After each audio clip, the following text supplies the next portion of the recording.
Good morning, everyone. Welcome back. This is Rabbi Dessler. On Mondays, we do a very quick, whatever it is, short ideas of things that I think are going on.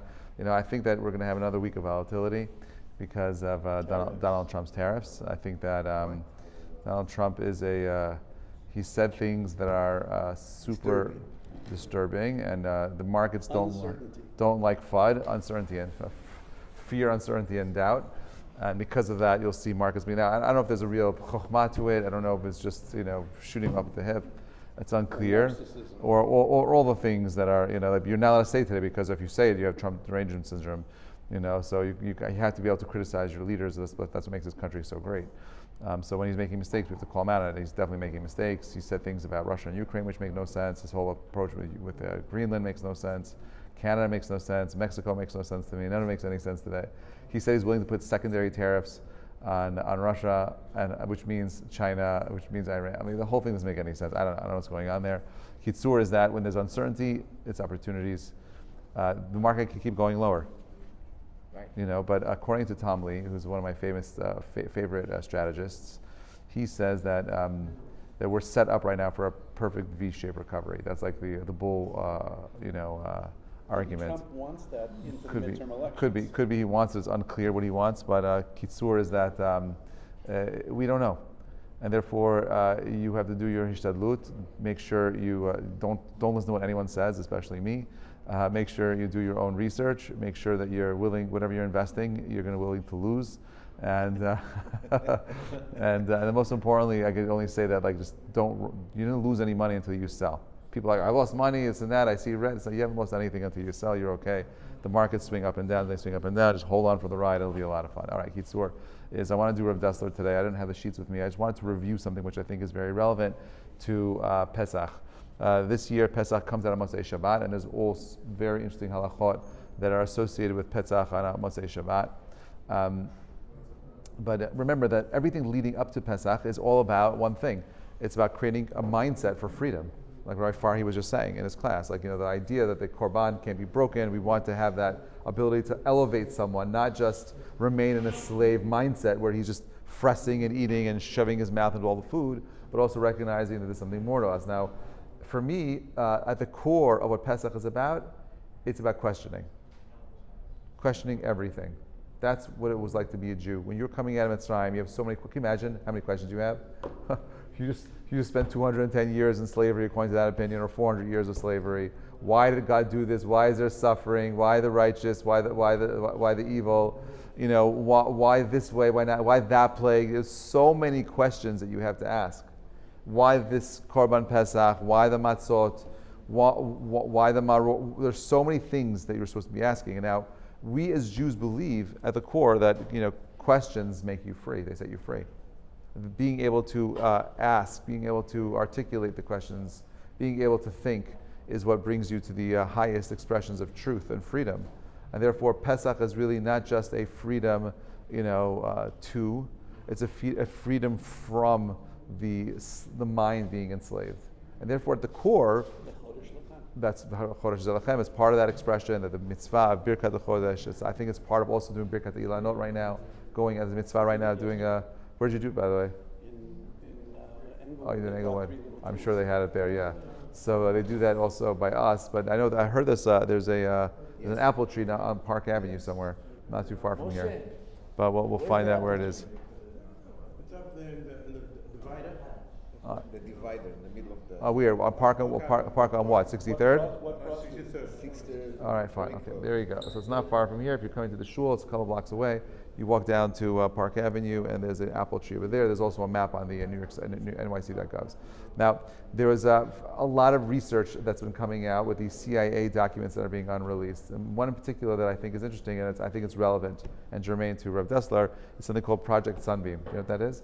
Project Sunbeam was they basically took people who were able to do astral projection. I don't know what any of this means, and I wouldn't believe any of it is true unless I saw these documents being declassified, which is they have people that are able to do astral projection. They're able to project their consciousness to different parts of the world, and they're able to find things. So like there's Noah's Ark. The Noah's Ark was found like that. The Ark of the Covenant, they believe, was found like that as well. Underneath under. Temple or not? They didn't say where it is. They say it's in the Middle East, and there are they say they're whatever. I don't know what any of this means, but I do know that they use it to find out passwords and secret codes, and they worked, right? So there's some element of true. Now I'm sharing all this not because I really care about that per se. Like I think it's interesting. It's fun sci-fi reading, but more for me, it's more about the idea that as Jews we believe that everything is connected to the mind.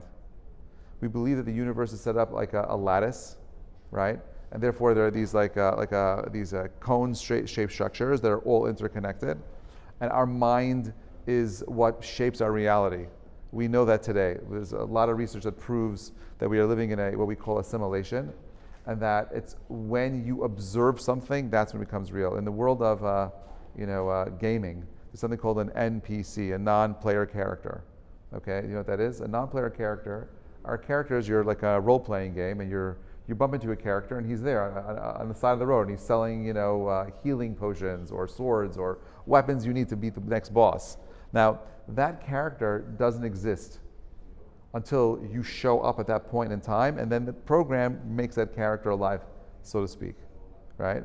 So what today? Is it a golem? It's not a golem; it's a program, right? So it's not the program. When the program is running, it doesn't run everything at once. It's got to be efficient. And therefore, so when you are approaching that area, then the software says, okay, when this player, right, gets to this particular area, we're gonna whatever it is, we're gonna manifest these things in and around that particular area. Okay, which means that when I am further away from that particular point in the game, that area does not exist yet. It hasn't been animated. It hasn't been created by the software itself. So this is similar to the world that you and I live in as well. The brain creates its reality through its observation. There's something profound about when we observe something, and I like to believe there's something about this in Chalav Yisrael. I've always struggled with Chalav Yisrael because I love Chalav Stam so much, especially like Hershey's and Haagen-Dazs. Like, how do you say no to that stuff? I have a special heter to be able to buy Chalav Stam when it's on sale. Anyway, so you have. When it's on sale? Well, I mean, listen. Or it's when it's sold? It's when it's on sale. I try not to do it when it's sold. I try to keep Chalav Yisrael. Now, what is Chalav Yisrael? I mean, Chalav Yisrael is the same thing like Chalav Stam. The difference is that a Jew is looking at the milk, right? In the United States of America, you have something called the FDA. According to Moshe Feinstein, he says it's regulated. Don't worry about it. In the old days in Europe, they used to go ahead and take the milk from a cow, and in order to make the milk taste really sweet, they'd boil it with the bones of a pig. Right? That's what was in Europe. That's what they did in Europe. That's how they made milk back then. In China, the milk is actually pig's milk. Oh, okay. So there you go. In China, with the bones of a pig, it makes the milk very smooth and silky. I was told. I never had it. Anyway, so in America, that's not an issue, and therefore there's no reason to worry about Chalav Stam. But there is an inyan lahalacha that you're supposed to have Chalav Yisrael. You're supposed to have milk that was watched by a Jew. Now, does it really matter if he's watching? Is he watching the whole time? How does that work exactly? Right? So it sounds like it's some wooji stuff, like mystical stuff. But there's another layer to this, that when something is being observed, it changes the chemical compounds, the molecular structure on some level. Whether it's measurable or not, it's unclear. But there's something that is happening through the observation itself. And that makes it, that's part of Heisenberg's famous uncertainty principle, right? Observation itself, well, actually more today, the double slit test today actually proves that when photons are being shot through a double slit, the observation of watching the photons being sent through the slit will determine or change where this particular photon will bounce off the particular wall. So observation, when it's being observed, a photon will change its direction versus not being observed. So we know for a fact today that the world around you changes through observation itself. And therefore, from a Jewish perspective, having a mind that is able to focus, a mind that is able to discern, a mind that is able to go ahead and make choices is the core of what it means to be a Jew. And this is what Rav Dessler talks about all the time. He talks about bechira. At the end of the day, if you don't have free will, we have nothing. If you're just an automatron, a robot that's pre-programmed, then you don't have any schar va'onesh. There's no reward, there's no punishment, there's nothing. And therefore, from Rav Dessler's perspective, he says that there's something called bechira, nekudat bechira. He calls the bechira point. And therefore, the point at which you're going to be challenged is where your bechira is. So, for example, a dugma. A 5-year-old doesn't have much bechira when he sees a candy on the table. Very little free will there. He's going to eat it. Nothing you can do to stop him. He sees a lollipop, it's red, it's shiny, there's nothing you could do. There's no free will. As a matter of fact, you try to take it away from him, he'll fight you for it. Right? Now, an adult is like that also, depending on where you are in terms of your free will. For some adults, it's a nice red, shiny Porsche convertible. Right? Take that away from them, they go crazy. I need that. Right? I need to have it. There's no free will there. For some people, like for me, I remember when I was just starting to do Shmirat Shabbat, it was really hard with the lights. Not to watch Dallas. Oh, at Dallas, 9 o'clock yes. Friday Dallas night. and Dynasty, yes. Anyway, so Dynasty I think was Thursday night. Anyway, so Dallas, Friday night. anyway, yeah, there was all great shows on Friday night. TGIF, thank God it was Friday. Anyway, so you had all this awesome stuff, and you'd have this. I would feel, I could say from my own experience, I would feel a pull, a tug. You know, like you grew up in a certain way, and therefore you're changing your bechira when you're making new kinds of choices. And now I could say to you, do I have any ta'avot to turn on a light on Shabbat? The answer is no. No, I don't feel a pull anymore, and therefore it's not really a bechira anymore. I'm not using. It was explained to me on the same topic that it's a 100-yard football field, and when you're just starting out, you're on your own 1-yard line. Right. And the choices are cheeseburger, not cheeseburger, whatever. Correct. And you get closer to But the goal. Hashem always has a line of scrimmage. Right. And you were on this side and Charlie Meadhook is on the other side. It doesn't matter if you're on your own 1-yard line or you get to the other side's 1-yard line and you're the rabbi going at a wedding and they have to call your name 3 times so that you can hear your name 3 times. Right. The honor challenge, whatever. So that that wherever you are on that 100-yard gridiron is where the point of scrimmage is. Right. Hashem always has a point Right. of There scrimmage has to for be you. a point of scrimmage. There has to be a point of contention, a point of opposition, always there. And that's where your Nikudat HaBechira lies. So now, on the one hand, we talk about habit as being a bad thing. Oh, it's habitual. No. Habit can be a very good thing, actually. There's something called good habits and bad habits. You want to establish good habits. What's a good habit? A good habit is waking up early in the morning. A good habit is coming to bed Knesset. A good habit is having concentration when you're praying. A good habit is listening when your wife speaks. A good habit is there's all kinds of good habits, there's all kinds of bad habits.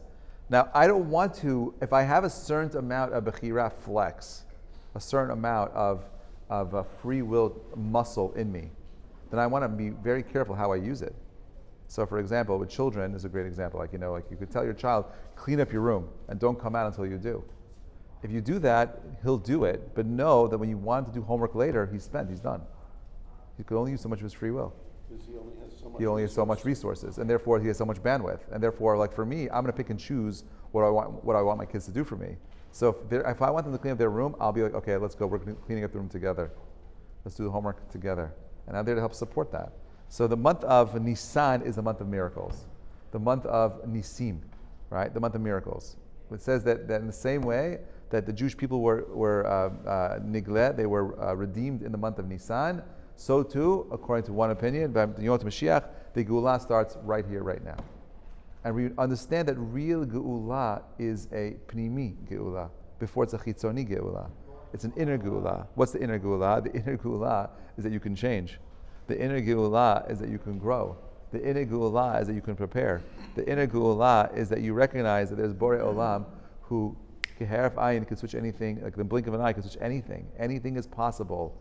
You're never stuck, you're not trapped. That is the Yetzer Hara. When you feel, I'm too old, I'm too this, I'm not, it's too complicated, it's nonsense. To be a Jew means I never give up hope. To be a Jew means you're always choosing. That's what the Nikudat HaBechira means. When the sword is on your neck, you Correct. can still think Correct. that the sword will be removed. That's the Gemara in Berachot. That's correct. Even if there's a sword on your neck, there's still room to go ahead and do teshuvah. It's never, ever too late. The month of Nisan is a recognition that you still have the free will to choose to be free. B'ezrat Hashem will continue that, what that means tomorrow. Have a great day, everybody.